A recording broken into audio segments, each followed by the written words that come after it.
Okay, everyone, I'm doing a blog for today, and this one is called Touring Korc ula. Leaving Hvar went smoothly and as planned. The ferry service to Korc ula went off without any hitches, and it was beautiful to see the watery landscapes of this reality. We arrived in Korc ula, and our itinerary said that we would be met at the dock and taken to our hotel, but that did not happen. We waited a bit, but then just asked questions as to where the hotel was, and fortunately, we landed in the old city, and the hotel was only about a 10-minute walk from the dock.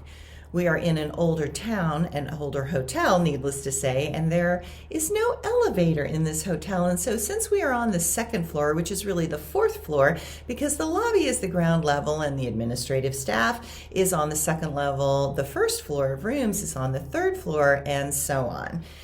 My joke is that we are totally getting our exercise in on this trip.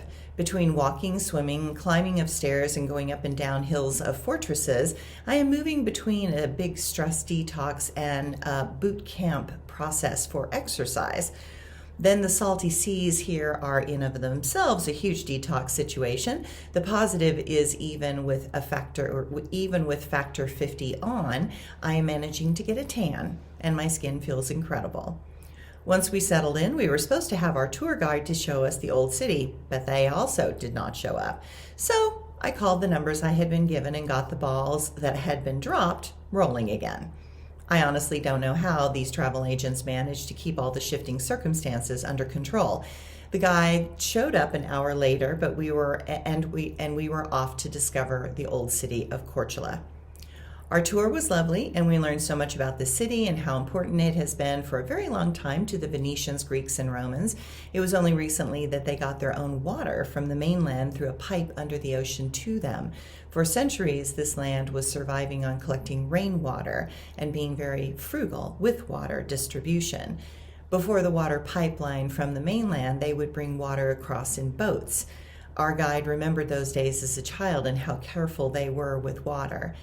It makes me wonder at what can be happening to other places because of upcoming climate change.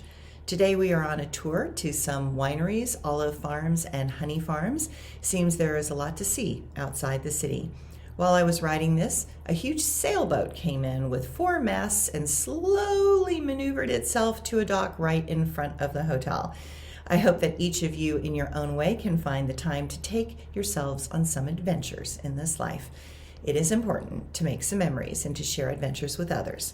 I believe we learn by experiencing and sharing.